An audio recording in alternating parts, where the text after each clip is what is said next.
children, welcome back to e-learning classes of P.N.AMERSEY High School. Hope you all are safe. So children, let's continue the story of cricket, chapter number 10. In the last video, we all saw the origin of cricket and how it became popular all over the world. Let's move to part 2 of the story. The origins of Indian cricket are to be found in Bombay, and the first Indian community to start playing the game was the small community of Zoroastrian, means the Parsis, brought into close contact with the British because of their interest in trade, and the first Indian community to westernize the Parsis founded the first Indian cricket club, Oriental Cricket Club, in Bombay in 1848. Parsis clubs were funded and sponsored by Parsi businessmen like the Tatas and the Wadias.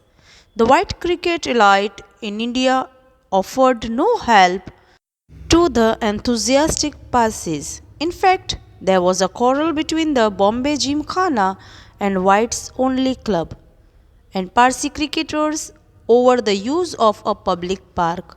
The Parsis complained that the park was left unfit for cricket because the polo ponies of the Bombay Gymkhana dug up the surface. When it became clear that the colonial authorities were prejudiced in favor of their white compatriots, the Parsis built their own gymkhana to play cricket in. The rivalry between the Parsis and the Bombay Gymkhana had a happy ending for these pioneers of Indian cricket. A Parsi team beat the Bombay Gymkhana at cricket in 1889, just 4 years after the foundation of the Indian National Congress in 1885, an organization that was lucky to have amongst its early leaders the great Parsi statesman, the intellectual Dadabhai Naoroji. Modern cricket is dominated by tests and one-day internationals played between national teams. The players who become famous, who live on in the memories of cricket's public, are those who have played for their country. The players Indian fans remember even now are those who were fortunate enough to play Test cricket. C.K. Naidu, an outstanding Indian batsman of his time, lives on in the popular imagination when some of his great contemporaries like Palwankar Vittal and Parvankar Ballu, who have been forgotten, even though Naidu was past his cricketing prime when he played for India in its first Test match against England starting in 1932. His place in India's cricket history is assured because he was the country's first Test captain. India entered the world of Test cricket in 1932, a decade and a half before it became an independent nation. This was possible because Test cricket from its origins in 1877 was organized as a contest between different parts of the British Empire, not sovereign nations.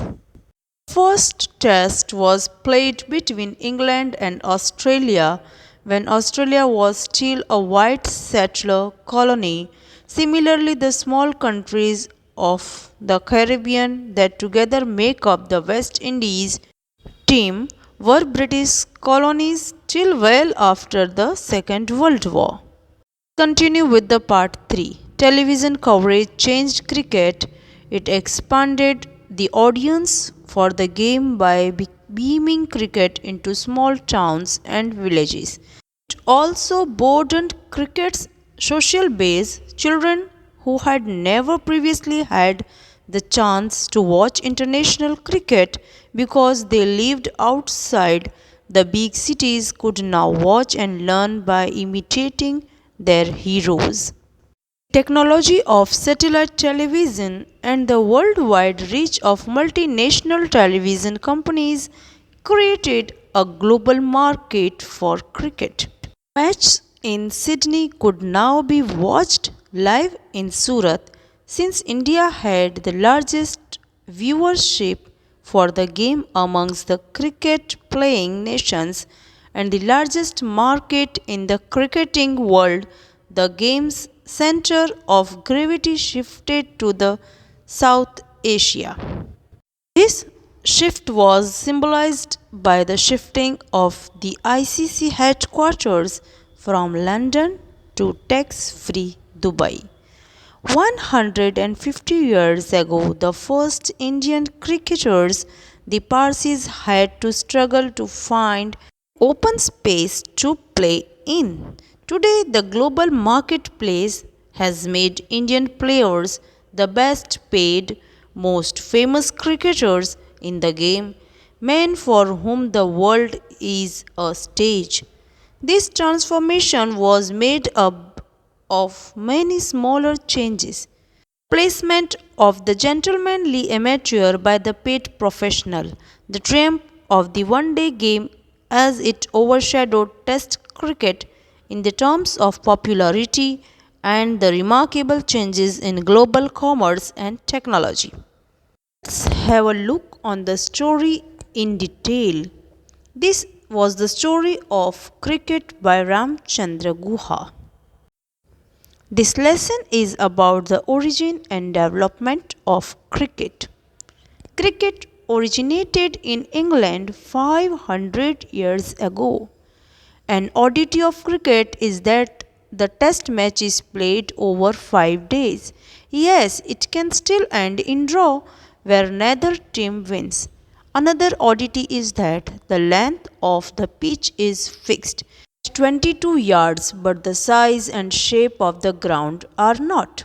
The rules of the game were established in 1744 and gave the umpires power to resolve all disputes.